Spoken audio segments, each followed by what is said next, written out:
Hello everyone, welcome back to Ajith movie motives YouTube channel. నేను ఈ వీడియోలో రీసెంట్గా వరలక్ష్మి శరత్ కుమార్ గారు నటించిన ఎస్ సరస్వతి అనే ఒక థ్రిల్లర్ మూవీని ఎక్స్ప్లెయిన్ చేయబోతున్నాను. మూవీ రిలీజ్ అయినప్పటి నుంచి నన్ను అడుగుతూనే ఉన్నారు చాలా మంది వీడియోస్ కమెంట్స్ కింద ఈ మూవీని ఎక్స్ప్లెయిన్ చేయమని. థియేటర్స్ లో రిలీజ్ అయినప్పుడు నాకు కుదరలేదు. ఫైనలీ అమెజాన్ ప్రైమ్ లోకి వచ్చింది ఓటీటీలో. మూవీ చాలా ఇంట్రెస్టింగ్ గా ఉంది. ఎస్పెషల్లీ వరలక్ష్మి గారి క్యారెక్టర్ చుట్టూ కొన్ని ట్విస్ట్లు వస్తాయి, అస్సలు ప్రిడిక్ట్ చేయలేరు. ఇంకా ఏ మాత్రం లేట్ చేయకుండా టైం వేస్ట్ చేయకుండా మూవీలోకి వెళ్ళిపోతాను. అంతకంటే ముందు మీకేం చేయాలో తెలుసు కదండి, చిన్న లైక్ అండ్ స్మైల్ తో వీడియోని స్టార్ట్ చేసేయండి. మూవీ ఓపెన్ అవగానే లక్ష్మి అనే ఒక డాక్టర్, లక్ష్మికి ఒక కూతురు ఉంటుంది సరస్వతి. ఇప్పుడు వీళ్ళిద్దరూ ఉంటున్నారు. ఇద్దరి మధ్య బాండింగ్ చాలా బాగుంటుంది. సరస్వతి అంటే లక్ష్మికి చాలా ఇష్టం. ఇదంతా ఒక పాట రూపంలో చూపిస్తారు. అట్లాగానే లక్ష్మి తన కూతురు సరస్వతిని స్కూల్ దగ్గర వదిలి జాగ్రత్తలు చెప్పి తిరిగి హాస్పిటల్కి వెళ్తుంది. తను ఒక హాస్పిటల్లో డాక్టర్ గా వర్క్ చేస్తుంటుంది. ఆ రోజు ఇండిపెండెన్స్ డే రోజంతా అయిపోయిన తర్వాత ఈవినింగ్ ఇంటికి వెళ్తుంటే లక్ష్మి తన కూతురు సరస్వతిని స్కూల్ దగ్గర నుంచి తీసుకెళ్లాలని బయట నిలబడి సరస్వతి కోసం వెయిట్ చేస్తూ ఉంటుంది. ఎంతసేపు అయినప్పటికీ తను రావట్లేదు. స్కూల్లో ఒక టీచర్ ని కూతురు 7th క్లాస్ చదువుతోంది, పేరు సరస్వతి అని చెప్పగానే ఓ అవునా తీసుకొస్తానని సరస్వతిని తీసుకొస్తుంది. పాపం చూసిన తర్వాత తను అసలు సరస్వతినే కాదు, లక్ష్మి కూతురు, వేరొక సరస్వతి, ఇంకో నేమ్ గర్ల్. తను మేడం తిను నా కూతురు సరస్వతి కాదని అంటే 7th క్లాస్ లో సరస్వతి గల పేరు గల అమ్మాయి ఒకే ఒక అమ్మాయి ఉంది, తను తినే కన్ఫ్యూజ్ అవుతున్నారని అంటే లక్ష్మికి చాలా భయం వేస్తుంది. దాంతో వాచ్మెన్ పిలిపించి నేను మార్నింగ్ నా కూతుర్ని ఇక్కడే కదా వదిలేళ్ళాను, మీరు చూస్తారు కదా అంటే నేను చూడలేదండి అని అంటాడు. దీంతో లక్ష్మికి ఇంకా భయం ఎక్కువైపోతుంది. దాంతో నా కూతురు సరస్వతి ఇదే స్కూల్లోనే ఉంది. స్కూల్ లోపలికి వెళ్ళి సరస్వతి అని అరుస్తూ మొత్తం వెతుకుతుంది. స్కూల్లో ఉన్న టీచర్స్ అందరూ ఏమ్మా నీకేమైనా పిచ్చి పట్టిందా, ఈ స్కూల్లో సరస్వతి అనే అమ్మాయి ఒకతే ఉంది అని చెప్తారు. కానీ తను మాత్రం వినిపించుకోవట్లేదు. ఆ తర్వాత ఆ ఏరియా ఇన్స్పెక్టర్ అక్కడికి వస్తాడు. ఇన్స్పెక్టర్తో లక్ష్మి నా కూతుర్ని పొద్దున్న ఇక్కడే వదిలేసి వెళ్ళాను, ఇదే స్కూల్లోనే నా కూతురు చదువుతుంది అని అంటుంది. సరే అయితే వీళ్ళేమో నీ కూతురు ఈ స్కూల్లో చదవట్లేదు అంటున్నారు, నువ్వేమో చదువుతుందని అంటున్నావు. ఒకవేళ పాప ఇదే స్కూల్లో చదువుతుంటే ఫ్రెండ్స్ ఉంటారు కదా, వాళ్ళు ఎవరైనా తెలుసారంటే అవునండి నాకు తెలుసని లక్ష్మి కొంతమంది పేర్లు చెప్తుంది. సరస్వతి ఎప్పుడూ చెప్తుండే నేమ్స్. ఆ తర్వాత పిల్లలందరి దగ్గర సరస్వతి ఫోటో చూపించి తను మీకు తెలుసా అంటే ఎవ్వరూ తెలుసు అని చెప్పరు, అందరూ తెలియదని చెప్తారు. కాకపోతే వాళ్ళ కళ్ళల్లో ఏదో భయం కనిపిస్తూ ఉంటుంది. ఇదంతా చూసి ఇన్స్పెక్టర్ అక్కడున్న టీచర్స్తో ఏమండి వీళ్ళు ఎందుకు భయపడుతున్నారు అంటే పోలీస్ కదండి, పిల్లలు భయంతో మా వైపు చూస్తున్నారు అంతే అని చెప్తారు. సర్లే 24 hours అవ్వని ఈ రోజు మీ కూతురు పుట్టినరోజు అంటున్నారు, ఫ్రెండ్స్ తో కలిసి బయటికి వెళ్ళిందేమో, వెయిట్ చేద్దాం 24 గంటలు అయిన తర్వాత మిస్సింగ్ కేసు ఫైల్ చేద్దామని, మీరేం కంగారు పడకండి. ఇన్స్పెక్టర్ అక్కడ నుంచి వెళ్ళిపోతాడు. లక్ష్మికి ఏం అర్థం కావట్లేదు. నైట్ అయిపోతుంది, ఇంకా సరస్వతి ఇంటికి రాలేదు. ఆ ఏరియాలో ఉన్న తెలిసిన వాళ్ళందరినీ అడిగేసి ఇంటికి వెళ్ళి కూర్చొని బాధపడుతుంటే ఒక ఫోన్ కలుస్తుంది. అమ్మ నేను ఇక్కడ స్కూల్లోనే ఉన్నాను, ప్రిన్సిపల్ రూమ్లో ఇక్కడ 3 ఉన్నారమ్మా, నాకు భయం వేస్తుంది, త్వరగా రా అని చెప్తూ ఉంటే ఫోన్లో ఇదంతా విని లక్ష్మి కంగారు పడి స్పీడ్గా తన వెహికల్ తీసుకుని స్కూల్ దగ్గరికి వెళ్తుంది. అక్కడికి వెళ్ళంగానే ప్రిన్సిపల్ రూమ్లోకి ఎవరికి తెలియకుండా బ్యాక్ సైడ్ నుంచి ప్రిన్సిపల్ రూమ్లోకి వెళ్తే అప్పటికే లక్ష్మి కూతురు సరస్వతి కింద పడిపోయి ఉంటుంది. వెళ్ళి చూస్తే స్పృహలోనే ఉంటుంది. తనని ఎవరో రేప్ చేసి ఉంటారు. ఇదంతా తను వీడియోలో రికార్డ్ చేసి ఉంటుంది. ఫోన్లో చూసిన తర్వాత తనని కాపాడడానికి ట్రై చేస్తే సరస్వతి చనిపోతుంది. లక్ష్మి చాలా ఏడుస్తుంది, కంగారులో ఫోన్ కూడా విసిరిస్తుంది. ఇప్పుడే ఎస్ సరస్వతి అనే టైటిల్ కార్డ్ పడుతుంది. కట్ చేస్తే నెక్స్ట్ డే సరస్వతి పోలీస్ స్టేషన్కి వెళ్ళి జరిగిందంతా చెప్తుంది. ఈ విధంగా నైట్ నాకు పాప ఫోన్ చేసింది, ప్రిన్సిపల్ రూమ్లో ఉన్నానని, నేను వెళ్ళేసరికి నా పాప చనిపోయింది, 3 అత్యాచారం చేశారని వీడియో తీసి పెట్టిందని చెప్పగానే సరే అయితే బాడీ ఎక్కడుందని అంటే బాడీని పూడ్చిపెట్టానని చెప్తుంది. యాక్చువల్గా ఆ రోజు రాత్రి సరస్వతి బాడీని లక్ష్మి ఒక ప్లేస్లోకి తీసుకెళ్ళి పూడ్చిపెడుతుంది. ఈ విషయం బయట తెలిస్తే ఫోటోలన్నీ మీడియా ఛానల్స్లో వేస్తారు, నా కూతురు పరువు పోతుంది, యాజ్ ఏ తల్లిగా నేను దీన్ని చూడలేనని చెప్తుంది. నువ్వు కూడా ఒక డాక్టర్వే కదమ్మా, ఇప్పుడు బాడీ లేకుండా మేము ఎలా వాళ్ళపైన అగైనెస్ట్గా కేసు ఫైల్ చేయగలం, అసలు ఏం జరిగిందో కూడా తెలియలేని పరిస్థితి, నీ మాటలు ఎలా నమ్మాలి, బాడీని ఎక్కడ పాతి పెట్టావో చూపిస్తూ పదా అని నేరుగా బాడీ పాతి పెట్టిన ప్లేస్కి వెళ్ళి డిపార్ట్మెంట్ వాళ్ళ హెల్ప్ తీసుకుని శవాన్ని త్రవ్వి బయటికి తీయడానికి ట్రై చేస్తే అక్కడ శవం ఉండదు. సార్ నా కూతురు బాడీని ఇక్కడే పాతి పెట్టాను సార్ అని కంగారు పడుతూ చెప్తే ఏంటమ్మా ఇది, బాడీని ఇలా అర్ధాంతరంగా పాతి పెట్టేశావు, ఇప్పుడు బాడీనే కనిపించట్లేదు, ఏం జరిగిందని అంటే నాకే అర్థం కావట్లేదు సార్, కావాలంటే వీడియో రికార్డ్ చేసింది నా పాప, ఆ ఫోన్ కూడా అక్కడే వదిలేశాను ప్రిన్సిపల్ రూమ్లోని, వాళ్ళని ప్రిన్సిపల్ రూమ్లోకి తీసుకెళ్తుంది, అక్కడ ఫోన్ ఉండదు, దీంతో ఒక్క ఎవిడెన్స్ కూడా ఉండదు. ఇన్స్పెక్టర్కి చాలా కోపం వస్తుంది లక్ష్మి మీద. ఇలాంటి లాజిక్ లేని కేసులని నేను టేకప్ చేయలేనమ్మా, ఐఎమ్ సారీ అని లక్ష్మి పైన కోపంతో నువ్వు చాలా పెద్ద తప్పు చేసావు, నువ్వు చెప్పేదంతా నేను ఎలా నమ్మాలని చేయాలని అక్కడి నుంచి వెళ్ళిపోతాడు. ఆ తర్వాత లక్ష్మి తన కూతురికి జరిగిన అన్యాయాన్ని ఎలాగైనా ఒక లాయర్ చెప్పి న్యాయం చేయాలని చాలా మంది లాయర్ల దగ్గర తిరుగుతుంది. కానీ యూజ్ ఉండదు, ఎవరు కేసుని టేకప్ చేయరు, ఎవిడెన్సెస్ ఏం లేకపోవడంతో. అదే టైంలోనే రామానుజం అనే ఒక లాయర్ గురించి తెలుసుకుంటుంది. రామానుజం చాలా ఫేమస్ లాయర్, ఇతను న్యాయం వైపే నిలబడతాడు. 99% ఓడిపోతూ ఉన్న కేసులను కూడా టేకప్ చేసి చివరి నిమిషంలో ఏదో ఒక జిమ్మిక్ చేసి కేసులను గెలుస్తాడు. 100% స్ట్రైక్ రేట్ ఉన్న లాయర్. ఎలాగైనా తన బాధని, తనకి న్యాయం జరగాలని లక్ష్మి భావించి రామానుజం గారి దగ్గరికి వెళ్ళి తన అసిస్టెంట్ని కలిసి స్వామిని జరిగిందంతా చెప్తే, అంతా ఓకే అమ్మా, కానీ నువ్వు చాలా పెద్ద తప్పు చేసావు, శవాన్ని పాతిపెట్టి ఇప్పుడు ఆ శవం ఎక్కడుందో తెలియదు, ఇప్పుడు నీ కూతురికి ఎలా న్యాయం చేయాలి అని ఏం అర్థం కాకుండా ఈ కేసుని టేకప్ చేయడం నా వల్ల కాదని చెప్తాడు. కొంత ముందుకెళ్ళిన తర్వాత, చూడమ్మా, నీ దగ్గర సాక్ష్యం లేకపోవచ్చు, కానీ నీ కళ్ళల్లో నిజాయితీ కనిపిస్తుంది. తెలిసి ఏ తల్లి తన కూతురికి ఇలా జరిగిందని అబద్ధం చెప్పదు, నేను నిన్ను నమ్ముతున్నాను, కేసుని టేకప్ చేస్తానని కేసు ఫైల్ చేస్తాడు. ఆ తర్వాత రామానుజం ఇన్స్పెక్టర్ దగ్గరికి వెళ్ళి జరిగిందంతా తెలుసుకుంటాడు. పాపం లక్ష్మి తన కూతురికి అన్యాయం జరిగిందని నా దగ్గరకు వచ్చి చెప్పింది, కానీ బాడీని తనే పాతిపెట్టింది, ఇప్పుడు బాడీ కనిపించట్లేదు, మేము మాత్రం ఏం చేయగలం, మేము అందుకే కేసు టేకప్ చేయలేదని రామానుజంతో ఇన్స్పెక్టర్ చెప్పడంతో, ఆ తర్వాత కొన్ని రోజులకి కోర్టులో నా క్లయింట్ పేరు లక్ష్మి, ఎలాగైనా నా క్లయింట్కి మీరే న్యాయం చేయాలి, తన కూతురికి ఇలా జరిగింది, కనీసం మిస్సింగ్ కేసు కూడా ఫైల్ చేయలేదు వీళ్ళని, ఫస్ట్ మిస్సింగ్ కేసు ఫైల్ చేయమంటారు పోలీసులతో మాట్లాడి. లక్ష్మి కూతురు సరస్వతి ఆ స్కూల్లోనే చదువుతుందని నిరూపించడం కోసం టీచర్స్ని అందరినీ పిలిపించి విచారిస్తాడు కోర్టులోనే. వాళ్ళందరూ ఏం చెప్తారంటే, సరస్వతి అనే ఒక స్టూడెంట్, లక్ష్మి కూతురు మా స్కూల్లో చదవట్లేదు, మేము ఆ రోజే తనకు చెప్పాం, కానీ తను వినిపించుకోలేదని చెప్తారు.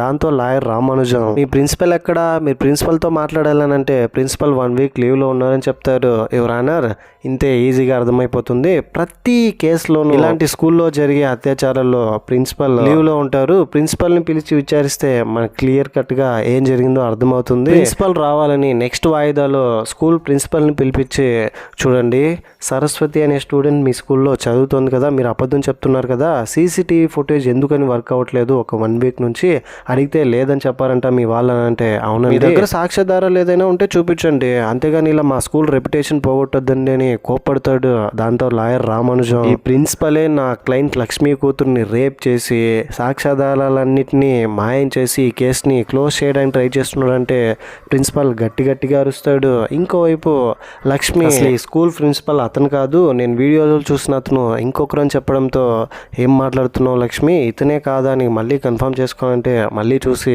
నో అని చెప్తుంది. ఆనర్, నా క్లయింట్ కొంచెం కన్ఫ్యూజ్ అవుతా ఉంది, ప్రిన్సిపల్ ఇతను కాదంటుంది అని అంటే అక్కడున్న వాళ్ళందరూ నవ్వుతారు, ఈవెన్ అక్కడున్న జడ్జితో సహా. ఆ తర్వాత రామానుజం కోపం వచ్చి, నువ్వు సరిగ్గా వీడియోలో ఎవరిని చూసావో నీకు అర్థమవుతుందా, ప్రిన్సిపల్ని చూసావా లేదా స్కూల్లో స్టాఫ్ మెంబర్స్నా, అక్కడున్న పనిచేస్తున్న వాళ్ళందరి డీటెయిల్స్ ఇక్కడ ఉంది ఫొటోస్తో సహా, ఇందులో చూసి వాళ్ళని గుర్తుపట్టగలవా అంటే లక్ష్మి మొత్తం ఫోటోలన్నీ చూసి ఫస్ట్ ఒకరికి చూపించి తర్వాత ఇంకొకరిని చూపిస్తుంది. ఇలా మార్చి చూపిస్తూ కన్ఫ్యూజ్ అవుతుంటే రామానుజంకి చాలా కోపం వస్తుంది.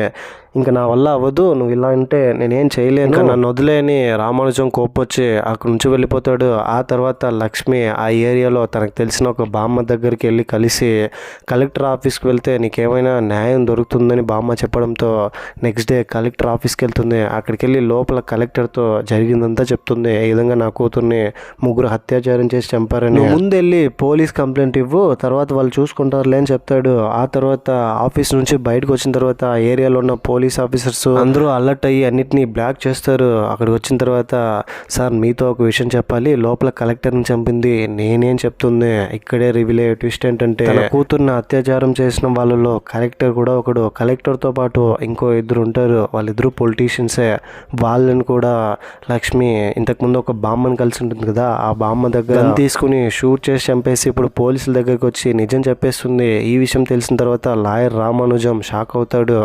నెక్స్ట్ డే కోర్టు, అలా ఎలా నువ్వే రివెంజ్ తీసుకుంటావు, ఒకవేళ నిజంగానే వాళ్ళు తప్పు చేసుంటే కోర్టు ఉంది న్యాయం చేస్తారు కదా అని అంటే, లక్ష్మి చాలా ఎమోషనల్గా ఫీల్ అయ్యి నా కూతురికి ఎవరు న్యాయం చేయలేరు, ఇంకా నా పాపని దారుణంగా అత్యాచారం చేశారు, వాళ్ళు ఇప్పుడు హ్యాపీగా రోడ్ల మీద తిరుగుతూ ఉంటే చూస్తూ ఊరుకోవాలా, ఒకవేళ వాళ్ళే చేశారని రుజువు అయినా కూడా మీరేం చేయలేరు సార్, నాకు ఈ చట్టం అంటే ఏంటో క్లియర్గా అర్థమైంది, అందుకే కోపంతో వాళ్ళని చంపేశాను అని చెప్తుంది. ఆ తర్వాత తనని విచారించమని జైల్లో ఉంచమని లాయర్ రామానుజంకి అసలు ఈ కేసులో ఏం జరిగింది, నిజానికి లక్ష్మీ కూతురు సరస్వతి ఎలా మిస్ అయింది, నిజంగానే తనకి అత్యాచారం జరిగిందా లేదా, చనిపోయిందా, బ్రతికే ఉందా, వీటన్నిటిని విచారించమని ఆర్డర్స్ పాస్ చేస్తాయి. ఇప్పుడు లాయర్ రామానుజంకు ఉన్న క్వశ్చన్ ఏంటంటే, ఒకవేళ వాళ్ళే చంపినప్పటికీ ఎందుకు వెళ్ళి చంపేసి తిరిగి లక్ష్మి వెళ్ళి తను చంపినట్టు ఒక్క ఎవిడెన్స్ కూడా లేకపోయినప్పటికీ సరెండర్ అయిపోయింది ఎందుకు అని ఆలోచిస్తూ ఉంటే తన భర్త గురించి తెలుసుకోవాలనుకుంటాడు ఆదిత్య, లక్ష్మి భర్త.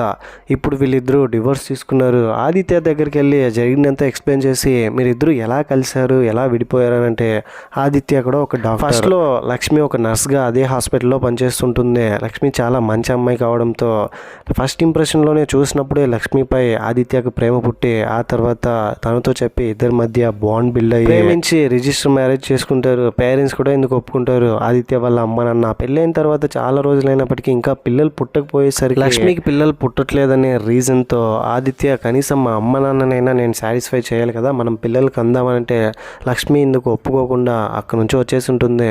అతనితో విడిపోయి ఆ తర్వాత ఏమైందో నాకేం తెలియదు అని చెప్తాడు ఆదిత్య. అక్కడి నుంచి వచ్చిన తర్వాత రామానుజం లక్ష్మి తర్వాత ఎవరిని పెళ్లి చేసుకుని ఉంటుంది, సరస్వతి ఎవరికి పుట్టిన బిడ్డ అని బాగా ఆలోచిస్తూ ఉంటాడు. ఇంకోవైపు రామానుజం అసిస్టెంట్ స్వామి ఇంతకుముందు లక్ష్మి తన కూతురు సరస్వతి బాడీని పాతి పెట్టిన శ్మశానం దగ్గరికి వెళ్ళి అక్కడున్న వాచ్మెన్ అడుగుతాడు. రామానుజం వచ్చిన తర్వాత సార్ లక్ష్మి అయితే అక్కడికి వచ్చింది నిజమే, నిజానికి లక్ష్మి చేతిలో ఎవరు లేరు, ఎవరో ఉన్నట్టుగా ఊహించుకొని తన కూతుర్ని పాతి పెడుతున్నట్టు తనే ఊహించుకొని మట్టి వేసేసి వెళ్ళిపోయింది, తన చేతిలో ఎవరు లేదు సార్, తను ఊహించుకొని ఇదంతా చేసిందని చెప్తాడు. ఆ తర్వాత నేను మందేసి పడుకున్నాను సార్ అని చెప్తాడు. ఏంట్రా ఇది ఇలా జరిగింది, లక్ష్మి చేతిలో అసలు తన కూతురే లేదా, మరి ఎక్కడ పోయింది, అసలు ఏం జరిగింది, లక్ష్మి చెప్పిందంతా నిజమేనా అబద్ధమా అని రామానుజంకి ఏం అర్థం కాదు, ఈ కేసు ఎలా వెళ్తుందో అని. లక్ష్మీ కూతురు సరస్వతి ఫోటోని ఆదిత్యకు ఫోన్ చేసి ఆ అమ్మాయిని ఎక్కడైనా మీరు చూసారా అంటే ఫోటో చూసిన తర్వాత ఆదిత్య సార్ ఇది సరస్వతి కాదు లక్ష్మినే అని చెప్తాడు. ఇక్కడే రివీల్ అయ్యే ట్విస్ట్ ఏంటంటే ఆ అమ్మాయి లక్ష్మినే. లక్ష్మి చిన్నప్పుడు ఫోటో సరస్వతిది, లక్ష్మినే సరస్వతి. లక్ష్మి తన కూతురు ఉన్నట్టుగా ఊహించుకొని ఇలా ఉంటుంది. ఇక్కడే ఇంటర్వెల్ కార్డ్ పడుతుంది. ఇంటర్వెల్ సెకండ్ హాఫ్లోకి వెళ్ళబోయే ముందు మీకు కనుక నా ఎక్స్ప్లెనేషన్ నచ్చితే మరిన్ని ఇలాంటి కైండ్ ఆఫ్ ఎక్స్ప్లెనేషన్ వీడియోస్ కోసం మన ఛానల్ని సబ్స్క్రైబ్ చేసి బెల్ ఐకాన్ క్లిక్ చేసేయండి. సెకండ్ హాఫ్ ఓపెన్ లక్ష్మి పూర్తి పేరు లక్ష్మి సరస్వతి. లక్ష్మి చిన్నప్పుడు స్కూల్లో అబ్యూస్ జరిగి ఉంటుంది. తనని ముగ్గురు రేప్ చేసి ఉంటారు. అందులో నుంచి బయటికి రావడానికి చాలా అంటే చాలా కష్టపడి ఉంటుంది. కోమాలోకి వెళ్ళిపోయి ఉంటుంది. డాక్టర్ దగ్గరికి వెళ్ళి లక్ష్మి కండిషన్ అప్పుడు ఎలా ఉండింది, ఇప్పుడు లక్ష్మి ఇలా ఎందుకు బిహేవ్ చేస్తుంది, లేని కూతుర్ని ఉన్నట్టుగా ఊహించుకుని తనకి జరిగిందని తన కూతురుకి జరిగినట్టు ఫీల్ అవుతూ రివెంజ్ కోరుకుంటుందని జరిగిందంతా డాక్టర్కి ఎక్స్ప్లెయిన్ చేస్తే అతను మొత్తం తెలుసుకున్న తర్వాత నాకు తెలిసి సరస్వతికి ఇప్పుడు ఫ్యాంటసీ ప్రోన్ డిసార్డర్ వచ్చినట్టుంది. తను అబ్యూస్ జరిగినప్పుడు కోమాలోకి వెళ్ళిపోయింది. ఆ తర్వాత ఏం జరిగింది ఏంటని మేము అడగలేదు, తను మర్చిపోయింది. తనకి అబ్యూస్ జరిగిన విషయమే తనకు గుర్తులేదు, ఇప్పుడు గుర్తొచ్చినట్టుంది అని నేను ఒకసారి సరస్వతితో మాట్లాడితే హిప్నటైజ్ చేసి ఏవైనా నాకు తన గురించి తెలిసి రావచ్చని జైల్లోకి వెళ్ళి సరస్వతిని కలిసి డాక్టర్ సరస్వతితో చూడమ్మా నువ్వేం భయపడకు, ఇక్కడ నువ్వు సేఫ్గా ఉన్నావు, నీ పేరేంటి అని అడిగితే తను సరస్వతి అని చెప్తుంది. తనని ఇంకా హిప్నటైజ్ చేసి నువ్వు ఎందుకని ఇలా అయిపోయావు, మీ అమ్మ నాన్న ఎవరు అని మొత్తం అడుగుతారు. దాంతో సరస్వతి జరిగిందంతా చెప్పేస్తుంది. లక్ష్మి సరస్వతి అందరిలాగానే చాలా ముద్దుల ఆడపిల్ల. సరస్వతి వాళ్ళ అమ్మ నాన్నకి సరస్వతి అంటే చాలా ఇష్టం. ఇద్దరు జాబ్ చేస్తుంటారు. రోజు వెళ్ళి స్కూల్లో వదిలి తిరిగి వచ్చేటప్పుడు పిక్ చేసుకొని ఇంటికి తీసుకెళ్తారు. ఎప్పట్లాగానే ఆ రోజు independence day and Saraswati birthday కూడా దగ్గర వదిలి జాగ్రత్తలు చెప్పి స్మైల్ ఇచ్చి బాయ్ చెప్పి అక్కడ నుంచి వెళ్ళిపోయిన తర్వాత సరస్వతి ఆ రోజు తన పుట్టినరోజు కావడంతో స్కూల్లో అందరికీ చాక్లెట్లు పంచిపెడుతుంది. ప్రిన్సిపల్ కూడా ఇవ్వాలని ప్రిన్సిపల్ రూమ్లోకి వెళ్ళి అక్కడ ఇస్తుంటే అక్కడున్న అతను అతని ఫ్రెండ్స్తో కలిసి మందు తాగుతూ ఉంటాడు. డోర్ లాక్ చేసి పాపతో కొంచెం మిస్బిహేవ్ చేస్తూ మెల్లగా దగ్గరికి లాక్కొని సరస్వతిని దారుణంగా రేప్ చేస్తారు. ఆ తర్వాత వదిలేద్దాం అనుకుంటారు. అయితే ఏం చేస్తారు, మిడిల్ క్లాస్ వాళ్ళు కదా, పరువు పోతుందని ఈ విషయాన్ని ఎవరికి చెప్పరు. అమ్మాయికి స్నానం చేయించి జరిగిందంతా మర్చిపోయి కొత్త జీవితాన్ని స్టార్ట్ చేస్తారులేని అనుకుని అక్కడే వదిలేసి వెళ్ళిపోతే సరస్వతి ఫోన్ తీసుకుని వాళ్ళ అమ్మ నాన్నకి ఫోన్ చేస్తుంది. అమ్మ, నేను ప్రిన్సిపల్ రూమ్లో ఉన్నాను, ఇక్కడ 3 ఉన్నారమ్మా, నాకు చాలా భయంగా ఉందని ఏడుస్తూ సరస్వతి వాళ్ళ అమ్మ నాన్న కోపంతో బాధతో ఏం చేయాలో అర్థం కాక కంగారు పడుతూ స్కూల్ దగ్గరికి రూమ్ దగ్గరికి రాగానే సరస్వతికి అబ్యూస్ జరిగి ఉంటుంది. ఇదంతా చూసి భయపడిపోతారు. వెంటనే సరస్వతిని హాస్పిటల్లోకి తీసుకెళ్తారు. అక్కడికి వెళ్ళిన తర్వాత తన ప్రాణాలకైతే ప్రమాదం లేదు, కానీ తను కోలుకోవడానికి చాలా టైం పడుతుందని చెప్తారు. ఇప్పుడు ప్రిన్సిపల్ మీద, ప్రిన్సిపల్ ఫ్రెండ్స్ మీద ఎలా కేసు ఫైల్ చేయాలి, తన కూతురికి ఎలా న్యాయం చేయాలని సరస్వతి వాళ్ళ అమ్మ నాన్నకి అర్థం కావట్లేదు. సాక్ష్యాధారాలు లేకపోవడంతో ప్రిన్సిపల్ తో పాటు ఉన్న వాళ్ళిద్దరూ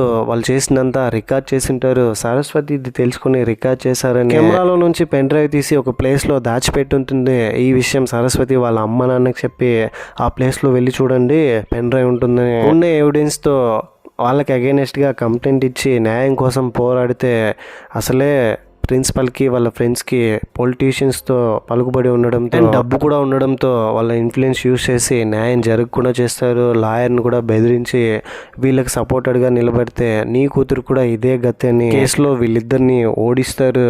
సరస్వతికి న్యాయం చేయలేకపోతారు వాళ్ళ అమ్మ నాన్న.